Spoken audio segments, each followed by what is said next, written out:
Okay, hey, what's going on, you guys? Welcome back to episode 105 of the Fortnite Mythbusters. In today's episode, I have a whole ton of awesome myths that you guys suggested on the last episode. So, just like always, if you do have a myth you would like me to test in the next or future episodes of the Fortnite Mythbusters, make sure to go down in the comments and drop a comment of that myth for a pretty good chance to be featured. If you guys do end up enjoying today's video, feel free to consider leaving a like. Let's see if we could smash 30,000 likes on today's video. That is a very high like goal, and if we could hit that, that would be crazy. As well, if you are new around here and you are part of that 81% who is not subscribed to my channel, feel free to consider subscribing to help us reach that goal of 1 million subscribers by the end of 2020. If we could hit that goal, that would be crazy. And last but not least, shout out to Vicky Roy for being the first comment on my last video. Thank you for having post notifications on. But without further ado, guys, let's hop right on in to today's episode. Kicking things off, jumping straight into the first myth. The first myth is, do all bosses have the exact same amount of HP? Now, to be honest, this myth wasn't very difficult to do, but it was something that, you know, it took quite a bit of time because I had to travel to each location, sometimes in multiple different games, and you know, try and find the bosses and, you know, kill them with the exact same weapon. When I tried this myth out, I tried it out with the green AR because obviously it's the most common gun that you'll really find in the game and one that a lot of people would actually carry. After killing every single boss with the exact same weapon, I found out that all of them, they do have the exact same amount of HP, or at least similar. I mean, it took about 8 headshots per, you know, per boss, which is 62 times 8,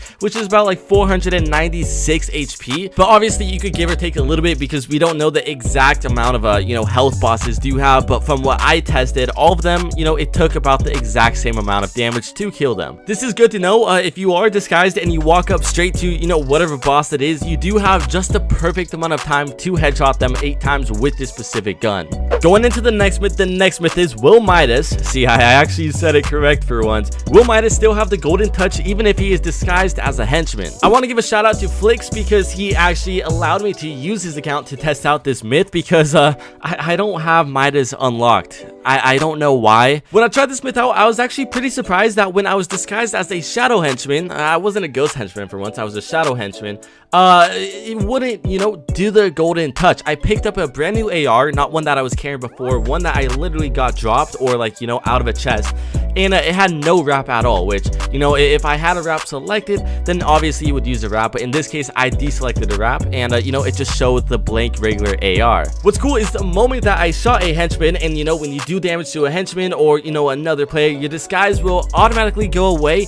You know, I was Midas and the gun turned gold immediately. I mean, you could literally see it as it happened, which I thought was pretty cool. Overall, this was a pretty good myth and definitely something I did not know, and I'm sure a lot of you guys may not even know about either. Going straight into the next myth. The next myth is, do henchmen or even henchman bosses take damage to the storm, or what happens when, you know, the storm comes in over a base that isn't, you know, raided yet? I tried this myth out at the Shark Cove, where if you don't know, the boss Sky lives there, as well as now it's a ghost agency rather than, you know, a shadow agency. So when the storm fully caved in, it took a minute. You know, the ghost henchman died immediately, but since Sky had a little bit more health than a ghost henchman, it actually, you know, Sky survived for a good, I'd say a good couple seconds longer. Obviously, when Sky died as well as a ghost henchman, all of the loot dropped, including the key card as well as the grappler, the scar, and this exact same thing happens for all of the other, you know, the hideout locations for ghost and shadow henchmen. What was interesting is that, you know, the sentry turret that's on the roof that was shooting at me after I went around the corner and I came back after, you know, it went back into its little shell, it wouldn't come back out no matter what if I shooted it, if I had no disguise. So that's pretty good to know. You know, you could go to these locations, go straight up to the vault, and not even have to worry about those turrets if the storm is, you know, engulfing the area. Going into the next myth is, can you open up a ghost scanner door or chest while you are disguised as a shadow henchman? Now, I thought this was a good myth because it's not every single day where you go to a ghost hideout while you're still disguised as a shadow henchman. Sometime in the distance, you know, when you're traveling from point A to point B, you might get into a fight, you might take a little bit of damage, which will cost you to lose your disguise. When I tried this myth out disguised as a shadow henchman, and I went over to the agency, which is a ghost area where ghost henchmen are, I tried to scan myself on the door, and it seemed to, you know, not even recognize me. I went inside, tried to scan myself on the chest, and it still wouldn't even recognize me. But what I thought was pretty interesting is it fully glitches out. The scanning symbol as well as the little beam that comes out of it, it just stood there 24/7. So you could definitely, maybe confuse a couple players who might be running by. Going into the next myth,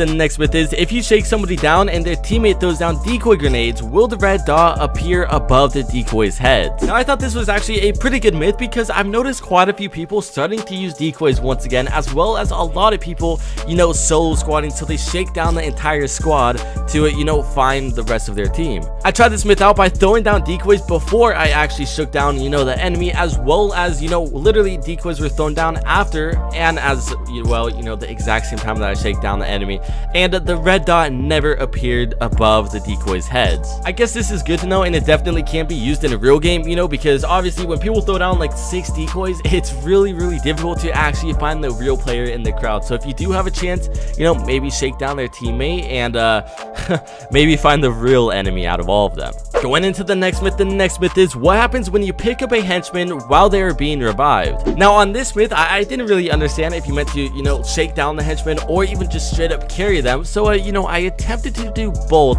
So first thing I had to do, was obviously knock a henchman and then put on a ghost disguise. That way I could get pretty close while, the other henchman is picking up his own teammate. From there, interestingly enough, it does not allow you to, really do any of those two options. You can't carry the henchman, nor can you actually shake him down while they are, being mid-revived. This is also the exact same thing that happens when you try and do it with a real player while they're being revived. Every single option that you were able to do before totally just disappears. Now, to be honest though, I don't know why you would try and pick up a henchman while he's being revived. I don't really see a point in it, but I guess it was cool to test out anyways. Going into the next myth is, does Midas have the golden touch on the Kingsmen Umbrella? Now, I thought this was pretty interesting. I was actually going to put this other myth in the video where if Midas, he has the gold touch on the lightsaber, which he actually did. The actual handle part of the lightsaber, it would turn gold, but unfortunately those got removed. The lightsabers are no longer in the game, so I decided not to even throw that footage into the video.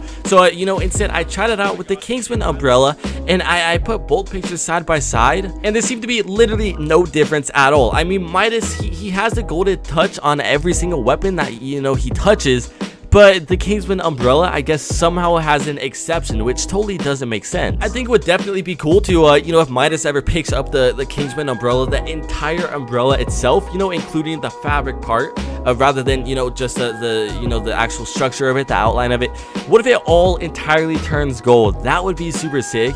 And I think it's definitely something Epic could do because, in the files, we do have that secret golden umbrella that has never been released to the game. Going into the next myth, and a highly requested myth. This myth is, when you're wearing a female skin and you disguise as a henchman, does your hitbox change? So from what we know from, testing multiple episodes of the Fortnite Mythbusters from way back in like season 1 all the way to, recently, about a week ago, we found out that there's only 2 hitboxes in the game. We have the female character hitbox as well as the male character hitbox. The majority of players, they use the female character hitbox, a female character skin, because the hitbox is slightly smaller and it gives you that little edge over your opponent who might be using, a male skin or whatever. Next time you disguise yourself as a henchman, you might want to think twice, about actually keeping that disguise, even if you're running away from the agency, because the hitbox actually changes. I had myself as a female character skin, the soccer skin, one of the most common female characters, and I put on a henchman disguise and the hitbox was slightly bigger. I tested this multiple times. The Shadow as well as the Ghost Henchman, they both have the exact same hitbox. They're both the male character hitboxes. So I mean, if you want to go over looks and actual, maybe an advantage over your opponents, then feel free to consider, keeping the henchman on. But if I were you, I would try and get rid of the disguise as quick as possible if it's really not necessary in the location that you are on the map. Anyways, guys, that's gonna wrap it up for today's episode. I hope you have enjoyed. If you have, make sure to leave a like and also subscribe to the channel if you are new. Turn on those post notifications to never miss another episode of the Fortnite Mythbusters. Also, guys, I'm starting to live stream over on Twitch, so if you guys want to come watch me live, help me out with a couple myths, because I do a lot of cool, awesome stuff just like this up on screen, and it's also a good way for you guys to get featured up on the channel. Anyways, I hope you guys have enjoyed today's video, and I will see you all next time. Peace.